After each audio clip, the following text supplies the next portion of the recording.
देखिए अभी हम लोग स्टडी करने वाले हैं कैलोरी मीटर को। मैंने आपको बताया था principle of calorimeter, calorimetry या कैलोरीमेट्री। इसमें हमने ये पढ़ा था कि एक बॉडी जो है वो हीट को रिलीज करती है तो दूसरी बॉडी हीट को एब्जॉर्ब करती है। और हम ये मानते हैं कि जो हीट एनर्जी है वो सराउंडिंग्स में नहीं जा रही है, मतलब सराउंडिंग में डिसिपेट नहीं हो रही है। जो बॉडी गर्म थी उससे हीट एनर्जी रेडिएट होती है, उससे हीट एनर्जी रिलीज होती है और दूसरी बॉडी हीट एनर्जी को गेन कर लेती है। और जितनी heat energy first body release करेगी उतनी ही heat energy second body gain करेगी। It is according to the law of conservation of energy. ये एनर्जी कंजर्वेशन के प्रिंसिपल पर बेस्ड है। और अब हम स्टडी करने वाले कैलोरीमीटर को। देखिए इसमें क्या होगा, इस एक्सपेरिमेंट पर बेस्ड कुछ न्यूमेरिकल्स आते हैं, तो मेरे को ये एक्सपेरिमेंट एक्सप्लेन करना पड़ेगा ताकि आप उन न्यूमेरिकल्स को इजीली सॉल्व कर सकें। तो देखिए कैलोरीमीटर के अंदर ये एक डिवाइस है। कैलोरीमीटर इज ए डिवाइस और इसका हम लोग यूज क्यों करते हैं? इसका हम लोग यूज करते हैं मेजरमेंट ऑफ हीट के लिए।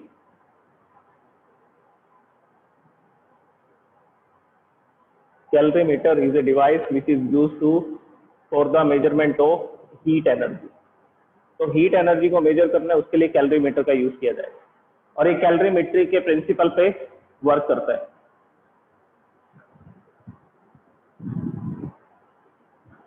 तो देखिए इस डिवाइस के अंदर क्या क्या ऑपरेटर्स यूज किए जाते हैं, क्या क्या इंस्ट्रूमेंट्स यूज किए जाते हैं इस डिवाइस के अंदर। देखिए सबसे पहले यहाँ पर एक वुडन बॉक्स लेते हैं।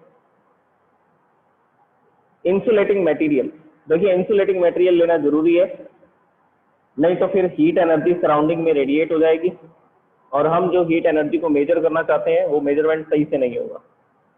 तो हमें सबसे पहले क्या करना पड़ेगा, एक ऐसा इंसुलेटिंग बॉक्स लेना पड़ेगा जो हीट एनर्जी के रेडिएशन को रिलीज को रोक देगा। कहाँ पर रिलीज नहीं हो पाएगी? सराउंडिंग में।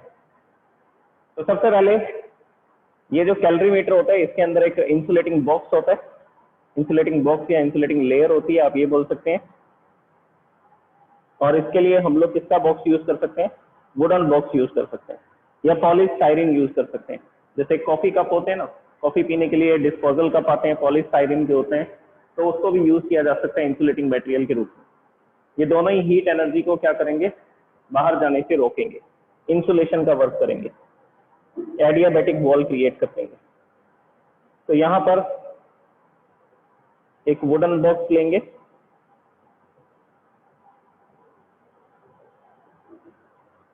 जो कि किसका वर्क करेगा? इंसुलेशन का वर्क करेगा। ओके, अब इसके बाद यहाँ पर एक डिस्क होगी, सर्कुलर डिस्क होगी,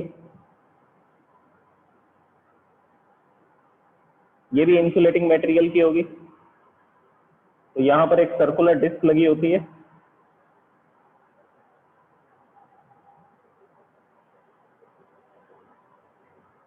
इंसुलेटिंग रिंग, ये एक रिंग लगी होती है या डिस्क लगी होती है, आप ऐसा बोल सकते हैं। और यहाँ पर इसके अंदर एक कॉपर का वेसल होता है, कॉपर वेसल।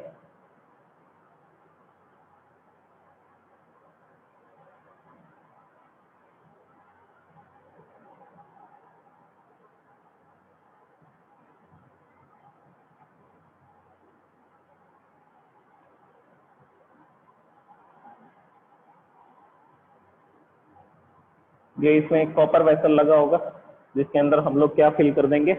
जिसके अंदर हम लोग वाटर को फिल कर देंगे। सो इट इज एक कॉपर वेसल, कॉपर कंटेनर बोल सकते हैं आप इसको।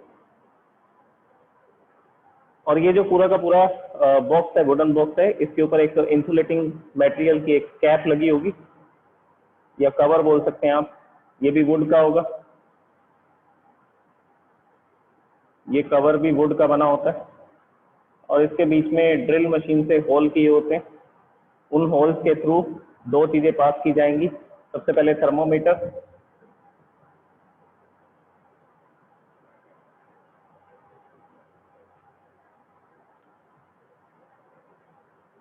और ये जो कॉपर वेसल होता है इसमें क्या होता है? वाटर होता है एक फिक्स क्वांटिटी में। जैसे कि हमने इसमें क्या फिल कर रखा है? 1 किलोग्राम वाटर फिल कर रखा है। तो यहाँ पर फिक्स क्वांटिटी के अंदर वाटर फिल होगा। ओके, अच्छा ये वुडन जैकेट है, या आप इसको बोल सकते हैं वुडन कैप, और इसमें यहाँ पर ड्रिल मशीन से 2 होल किए होंगे और उन होल्स के अंदर 2 अलग अलग ऑपरेटर्स लगाए जाएंगे। फर्स्ट ऑपरेटर इज थर्मोमीटर, यहाँ पर एक मरकरी थर्मोमीटर फिक्स किया जाएगा ताकि हम लोग इसके टेम्परेचर को मेजर कर सकें, क्योंकि कैलोरीमेट्री के प्रिंसिपल में हम लोग जो फॉर्मूला यूज करेंगे उस फॉर्मूला के अंदर हमें टेम्परेचर डिफरेंस लिखना होगा कि टेम्परेचर में कितने चेंजेस आए। तो हमें टेम्परेचर चेंज पता करने के लिए क्या लगाना पड़ेगा, यहाँ थर्मोमीटर लगाना पड़ेगा। So this is having a thermometer and a stirrer. Stirrer ये भी क्या होता है, ये भी एक स्पून होता है, चम्मच होता है, जो किसका बना होगा, ये भी कॉपर का बना होगा। तो कॉपर वेसल और ये जो कॉपर का स्टीयरर है, इन दोनों के मास को मेजर कर लिया जाता है। It is a copper stirrer. Stirrer मतलब इस सॉल्यूशन को मिक्सअप करने वाला।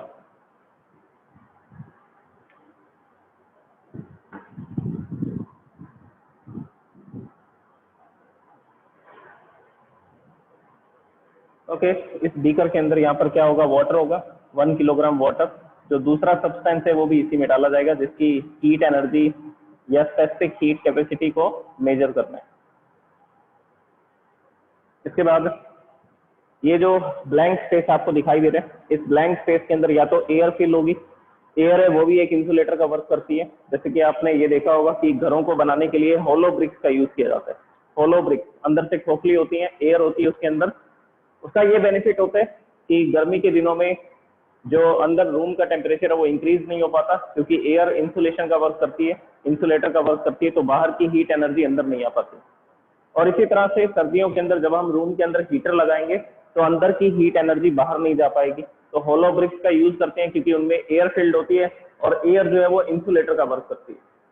तो इसी तरह से यहाँ पर ये जो ब्लैंक स्पेस दिख रहा है, यहाँ पर हम लोग एयर को फिल कर सकते हैं, या हम ऐसा कर सकते हैं कि इसके अंदर ग्लास, यहाँ पर ग्लास या वूल को फिल कर देंगे, कॉटन वूल या ग्लास वूल। ये मैंने इस जगह पर क्या फिल कर दिया,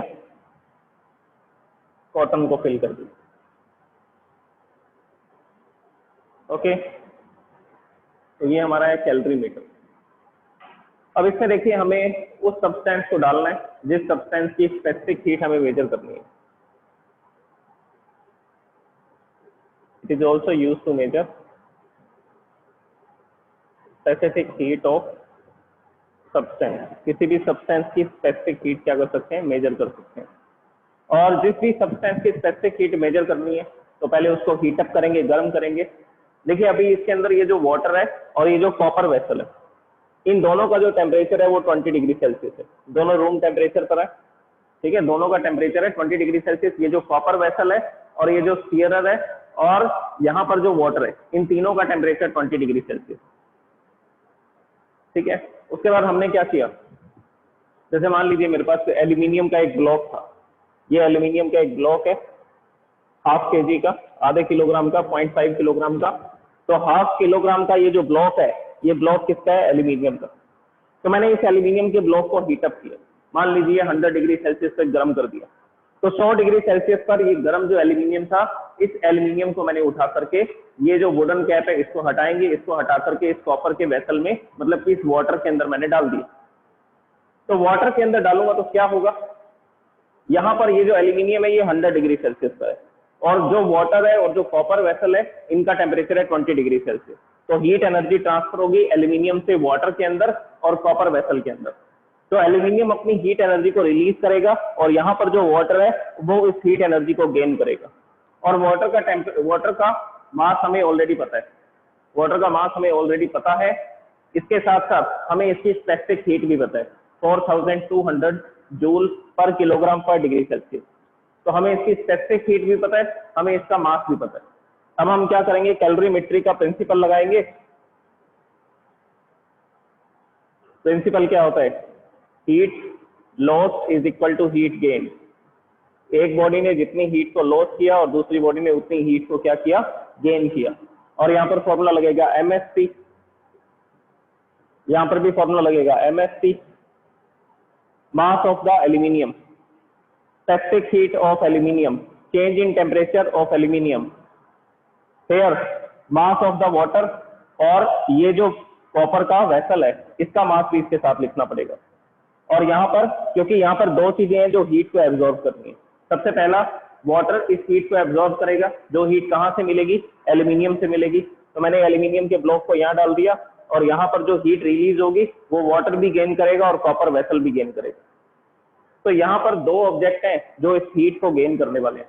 पहला ऑब्जेक्ट है वाटर और दूसरा ऑब्जेक्ट क्या है, दूसरा सब्सटेंस है कॉपर। तो प्लस में लिखेंगे MS डेल्टा T, क्योंकि दो सब्सटेंस हीट को गेन करने वाले हैं, पहले वाटर गेन करेगा और दूसरा कॉपर गेन करेगा हीट को। तो हम यहाँ पर क्या करेंगे, वाटर का मास लिख देंगे। मैंने बोला था 1 किलोग्राम वाटर इसमें फिल किया हमने, स्पेसिफिक हीट ऑफ वाटर 4200 और चेंज इन टेम्परेचर, पहले ये 20 डिग्री सेल्सियस पर था और कुछ समय बाद ये 30 डिग्री सेल्सियस पे आ जाता है। क्यों आ जाता है, क्योंकि एल्यूमिनियम अपनी हीट एनर्जी इसको देता है और ये उस हीट एनर्जी को लेकर के गर्म हो जाता है, हीट एब्जॉर्ब कर लेता है। तो वाटर का मास, वाटर की specific heat, change in temperature. इसी तरह से कॉपर वेसल का मास, ये जो कॉपर का कंटेनर था इसका मास है 0.5 किलोग्राम, तो इसका मास भी हमें पता है। स्पेसिफिक हीट भी पता है कॉपर की कितनी होती है, 386 होती है, 386 जूल। और चेंज इन टेम्परेचर 20 से 30 हो गया, पहले 20 डिग्री था बाद में 30 हो गया, तो इसका चेंज इन टेम्परेचर भी पता है। जो वाटर का टेम्परेचर होगा लास्ट में वही टेम्परेचर कॉपर वेसल का होगा। तो यहाँ पर दो सब्सटेंस हीट को गेन करेंगे, एल्यूमिनियम से जो हीट मिलेगी वो हीट वाटर भी एब्जॉर्ब करेगा और ये कॉपर वेसल भी एब्जॉर्ब करेगा। तो ये दो सब्सटेंस है जो हीट को गेन करेंगे। तो यहाँ पर हमें इन सब की वैल्यूज पता होंगी। और इधर एल्यूमिनियम का मास हमें पता है कि आधे किलोग्राम के एल्यूमिनियम का ब्लॉक हमने इसमें डाला था, तो इसका मास हमें पता है। चेंज इन टेम्परेचर भी पता है, पहले इसका टेम्परेचर 100 डिग्री सेल्सियस था, जैसे ही इसमें डाला धीरे धीरे ये ठंडा हुआ और इसका टेम्परेचर 30 डिग्री सेल्सियस हो गया और ये इसकी स्टेडी स्टेट आ गई। स्टेडी स्टेट मतलब कि थर्मल इक्विलिब्रियम की स्टेट आ चुकी है। अगर थर्मल इक्विलिब्रियम की स्टेट आ चुकी है तो एल्यूमिनियम 30 डिग्री सेल्सियस पर रुक जाएगा और वाटर का टेम्परेचर भी 30 डिग्री और कॉपर वेसल का टेम्परेचर भी 30 डिग्री सेल्सियस है। अब हीट का ट्रांसफर नहीं होगा, तो इसका चेंज इन टेम्परेचर लिख दिया हमने। देखिए अब कौन कौन सी क्वांटिटीज हमें पता है, mass of aluminium, change in temperature of aluminium, mass of water, specific heat of water, change in temperature, mass of copper, specific heat of copper and change in temperature. तो ये सारी क्वांटिटीज हमने रख दी। और यहाँ पर सिर्फ एक ही क्वांटिटी ऐसी है जो हमें नहीं पता थी, that is specific heat of aluminium. तो यहाँ से हम लोग स्पेसिफिक हीट ऑफ एल्यूमिनियम क्या कर सकते हैं, फाइंड कर सकते हैं। तो ये जो कैलोरीमीटर है ये कैसे वर्क करता है, फिर से सुनिए। पहले तो आपको इसकी स्ट्रक्चर पता होनी चाहिए। इसके स्ट्रक्चर में क्या क्या बताया मैंने, इसके स्ट्रक्चर में सबसे पहले मैंने बताया कि एक वुडन ब्लॉक होगा, एक वुडन बॉक्स होगा, इस बॉक्स के अंदर एक इंसुलेशन डिस्क होगी, एक इंसुलेशन रिंग होगी। उस रिंग के अंदर हम ये कप लगा देंगे जो किसका बना होगा, जो कॉपर का बना होगा। और इस कप के अंदर दो चीजें लगी होंगी, एक थर्मोमीटर और दूसरा कॉपर स्टेरर। स्टेरर मतलब कि इसको हिलाने वाला, मिक्स करने वाला, सॉल्यूशन को मिक्स करने वाला। इसके बाद यहाँ पर इस बीकर के अंदर क्या फिल कर देंगे, इस बीकर में वाटर फिल कर देंगे और वो वाटर मेजर करके फिल करेंगे, 1 किलोग्राम या 2 किलोग्राम वो मेजर करके इसके अंदर हम लोग क्या कर देंगे, डाल देंगे। इसके बाद में यहाँ पर जो आपको ब्लैंक स्पेस दिख रहा है इसमें कॉटन को फिल कर देंगे, ताकि यहाँ से हीट एनर्जी जो है वो कहाँ ना जा सके, वुडन बॉक्स तक ना जा सके। और ये वुडन बॉक्स भी एक इंसुलेशन का ही वर्क करेगा, तो ये वुड है वो भी एक इंसुलेटर का वर्क करेगी और जो कॉटन हमने यहाँ पर फिल कर रखी है वो भी एक इंसुलेशन का वर्क करेगी। तो हीट एनर्जी जो है वो सराउंडिंग में नहीं जा पाएगी इन दोनों मटेरियल्स की वजह से। और ये जो वाटर हमने इसमें फिल कर रखा है इसमें वो सब्सटेंस डालेंगे जिसकी स्पेसिफिक हीट हमें मेजर करनी है। इसमें उस सब्सटेंस को डाला जाएगा जिसकी स्पेसिफिक हीट हमें क्या करनी होती है, मेजर करनी होती है। तो वाटर का मास हमें पता है, कॉपर का मास हमें पता है और दोनों का टेम्परेचर भी पता है, 20 डिग्री सेल्सियस है, दोनों रूम टेम्परेचर पे हैं। अब हम एल्यूमिनियम की स्पेसिफिक हीट फाइंड करना चाहते हैं तो एल्यूमिनियम को गर्म करेंगे, जैसे कि इसको 100 डिग्री सेल्सियस पर या 50 डिग्री सेल्सियस पर जितने भी गर्म करना है गर्म किया और इसको ये कैप हटा करके, वुडन कैप हटा करके इसके अंदर डाल देंगे। इसके अंदर डालेंगे तो एल्यूमिनियम तो हीट को रिलीज करेगा और वाटर और ये कॉपर ये दोनों हीट को एब्जॉर्ब करेंगे। बस इस कैलकुलेशन से हम लोग क्या कर लेंगे, एल्यूमिनियम की स्पेसिफिक हीट फाइंड कर लेंगे। तो मैं आपको इसी से रिलेटेड एक क्वेश्चन करवाने वाला हूँ। ये कैलोरी मीटर है और इसको हीट एनर्जी को मेजर करने में काम में लिया जा रहा है, मतलब कि स्पेसिफिक हीट को मेजर करने में काम में लिया जा रहा है इसको। तो अब इसका मैं आपको प्रैक्टिकल क्वेश्चन बताता हूँ कि कैसे होगा।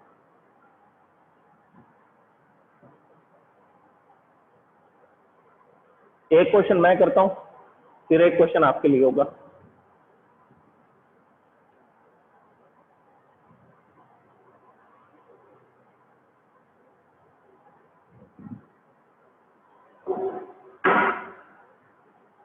ओके,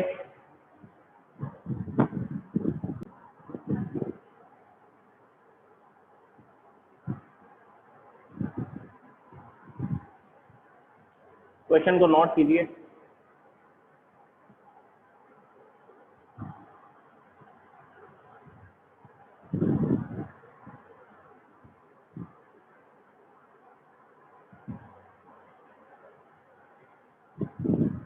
देखिए इस क्वेश्चन में क्या लिखा हुआ है, sphere of aluminium of 0.047 kilogram place for a sufficient time. ठीक है, इसको कहाँ प्लेस किया जा रहा है, सफिशिएंट टाइम के लिए प्लेस किया जा रहा है in a vessel containing boiling water. ठीक है, एक वेसल में इसको प्लेस किया जा रहा है जिसमें क्या है, बॉइलिंग वाटर है। So that the sphere is at 100 degree Celsius. इसको सबसे पहले बॉइलिंग वाटर में डाला गया ताकि इसका टेम्परेचर 100 डिग्री सेल्सियस हो जाए। उसके बाद इसको इमीडिएटली उस वेसल में से निकाल करके 100 डिग्री सेल्सियस का जो वाटर था उसमें से निकाला। इसका मतलब एल्यूमिनियम का स्फीयर जो है उसका टेम्परेचर भी 100 डिग्री सेल्सियस हो चुका होगा। तो ये जो 100 डिग्री सेल्सियस का जो एल्यूमिनियम था इसको हम लोग ट्रांसफर करेंगे किसमें, 0.14 किलोग्राम के, इसको हम लोग ट्रांसफर करने वाले हैं 0.14 किलोग्राम के एक वेसल में। कौन सा वेसल है, कॉपर वेसल है, कैलोरीमीटर है, कॉपर कैलोरीमीटर। और इसमें कितना वाटर है, 0.25 kilogram of water at 20 degree Celsius. The temperature of water rises and attains a steady state at 23 degree Celsius. ये कह रहा है कि जो टेम्परेचर है वो राइज होता है और एक स्टेडी स्टेट को, मतलब कि थर्मल इक्विलिब्रियम आ जाती है कितने डिग्री सेल्सियस पे, 23 डिग्री सेल्सियस पे। Calculate the specific heat capacity of aluminium. और ये बोलता है कि आपको कैलकुलेट करनी है एल्यूमिनियम की स्पेसिफिक हीट कैपेसिटी। देखिए इसमें ये जो स्टार्टिंग की 3-4 लाइनें लिखी हुई हैं, ये वाली, ये 3-4 लाइन्स जो हैं, यहाँ पे इसमें ये बताना चाह रहा है कि एल्यूमिनियम को अगर हम 100 डिग्री सेल्सियस के वाटर में डाल रहे हैं तो इसका मतलब ये हुआ कि एल्यूमिनियम को हमें 100 डिग्री सेल्सियस पे गर्म करना था। तो उस वाटर का तो हमने सिर्फ उसके लिए यूज किया है ताकि हम एल्यूमिनियम के स्फीयर को क्या कर सकें, गर्म कर सकें, हीट अप कर सकें। ओके, तो इस क्वेश्चन को नोट कीजिए आप लोग और you can take the screenshot of this question and raise your hands if you have taken the screenshot.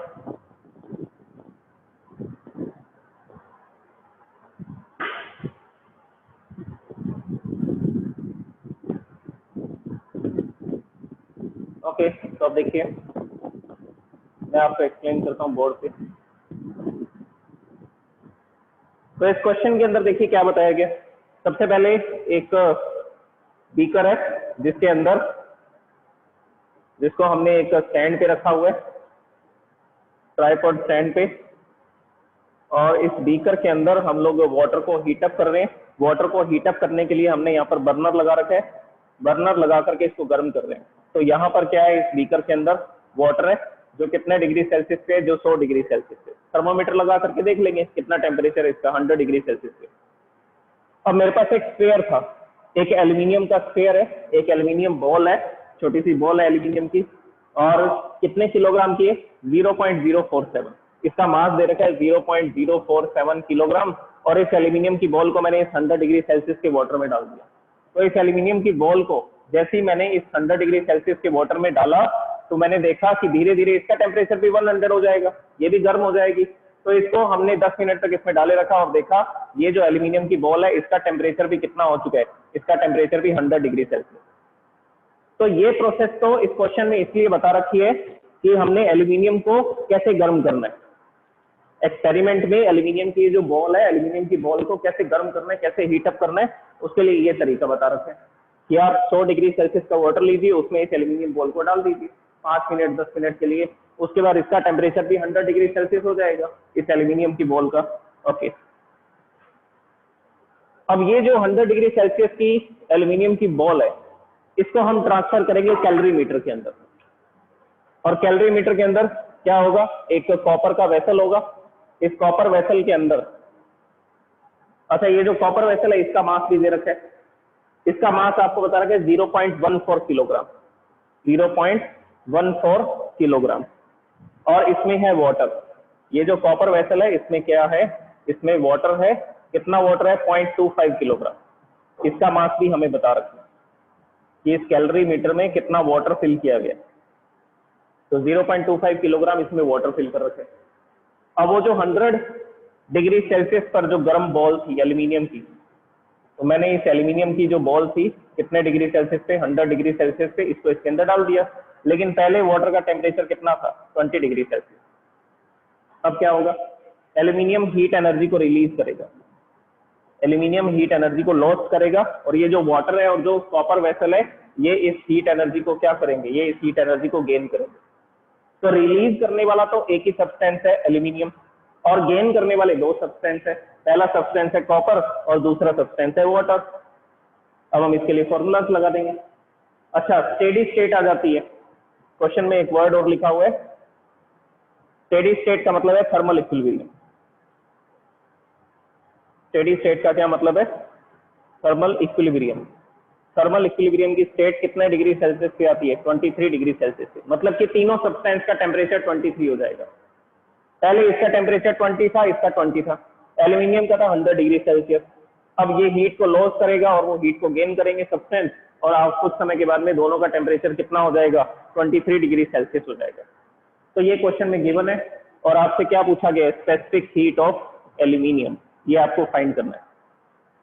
Specific heat of aluminium, ये हमें क्या करना है, ये हमें फाइंड करना है। तो मैं सारी वैल्यूज को पुट करूंगा, ये था क्वेश्चन। ओके, तो अब मैं पैरामीटर्स लिखने वाला हूं।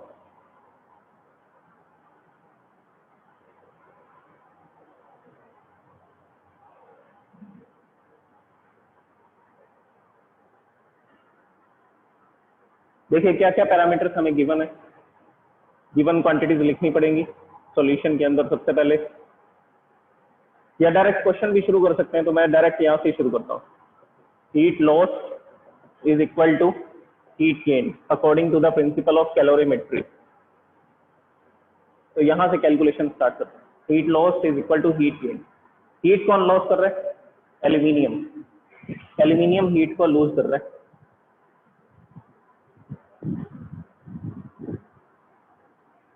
तो देखिए यहां पर फॉर्मूला लगाऊंगा हीट एनर्जी का MST,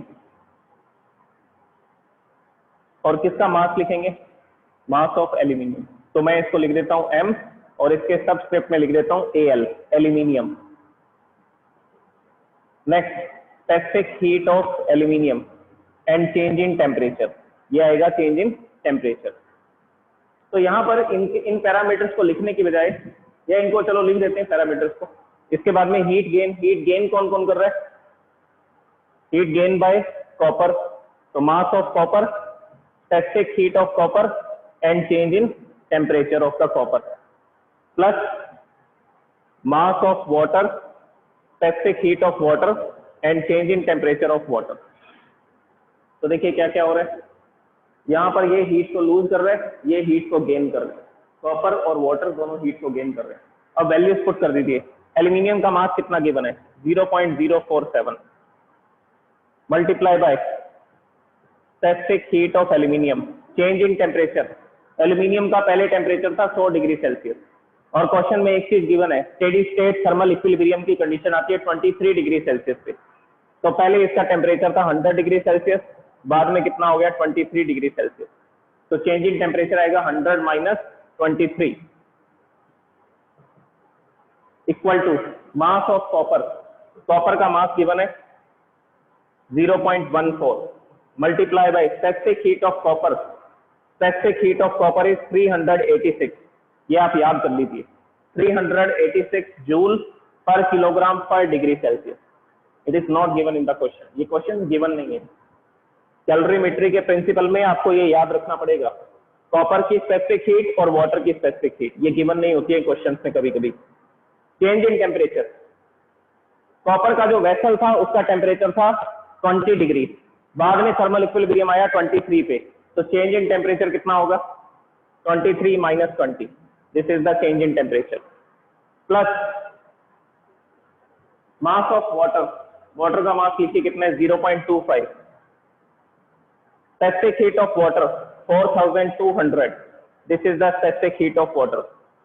और एग्जैक्ट वैल्यू अगर आप लिखना चाहते हैं तो 4186 आता है, एग्जैक्ट वैल्यू लिखेंगे तो कितना आएगा 4186, तो ये वैल्यू भी लिखी जा सकती है।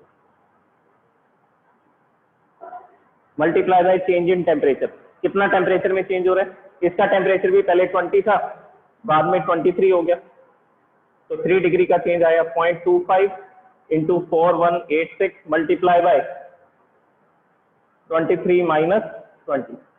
अब इसको सॉल्व करते हैं। अभी इसको तो सॉल्व नहीं करेंगे, इसको तो एज इट इज लिख देंगे हम लोग।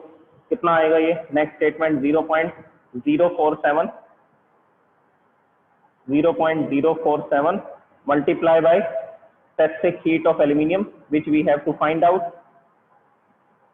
and multiply by change in temperature 100 minus 23, it will be 77 degree Celsius equal to, इसको लिखते हैं 0.14 multiply by 386 multiply by 23 minus 3, 23 minus 20, so it will be 3 plus 0.25 4186 multiply by 3। इनको सॉल्व करते हैं पहले, ये आ जाएगा 162.12।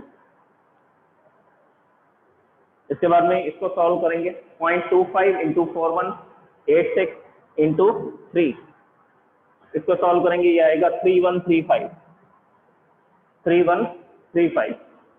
देखिए अगर मैं अभी आपको सॉल्व करके दिखाऊंगा तो टाइम तो इसको सॉल्व करने में निकल जाएगा कि कैसे मल्टीप्लाई किया हमने। तो मैं इसको डायरेक्टली लिख रहा हूँ, ये 162.12 के अप्रोक्सीमेट आएगा और ये भी 3135 के आसपास आएगा। ओके, इसके बाद में इक्वल टू में क्या क्या रह गया 0.047 into specific heat of aluminium into 77। अब इसको ऐड कर देंगे। ओके, इसको ऐड करोगे तो क्या आएगा, ये हो जाएगा 3297.12, so it will be 3297.12 divide by, देखिए ये 0.047 और 77 मल्टीप्लाई में इधर आएंगे तो डिवाइड में आ जाएंगे, और यहाँ पर क्या रह जाएगा specific heat of aluminium 0.047 into 77। उसको सॉल्व कर लेंगे, इसको सॉल्व करके देखिए क्या रिजल्ट आने वाला है 911। तो सॉल्व करके देखिए क्या रिजल्ट आएगा 911, so it will be 911 joule per kilogram per degree Celsius. So this is the specific heat of aluminium. This is the specific heat of aluminium.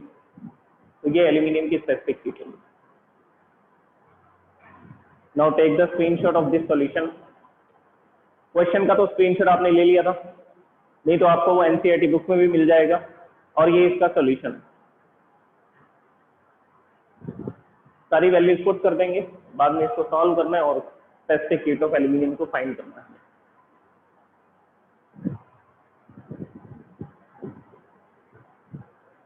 Okay, अब इसी तरह का एक क्वेश्चन मैं आपको दे रहा हूँ, वो आपको सॉल्व करना होगा।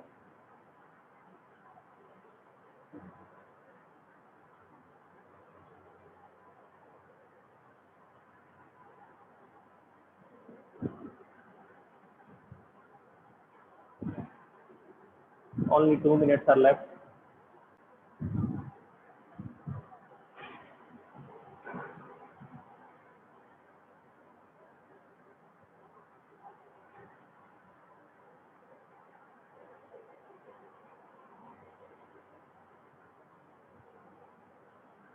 ये कैलोरी मीटर के प्रिंसिपल से रिलेटेड क्वेश्चन है, तो इसमें देखते हैं when 0.15 kilogram of ice eight 0 degree Celsius.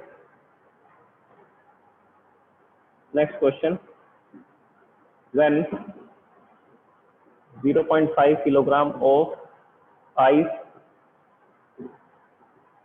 at 0 degree Celsius is mixed with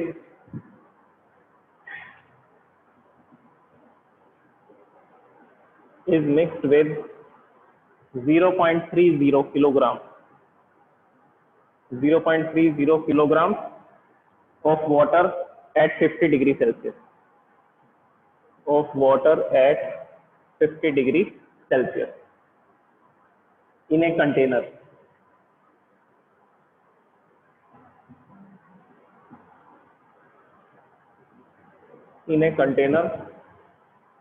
Comma, the resulting temperature is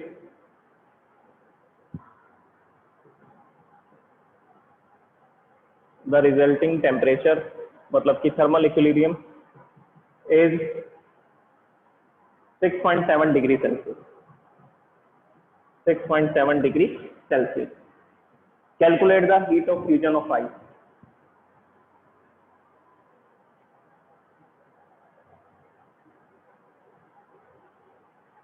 Calculate the heat of fusion of ice.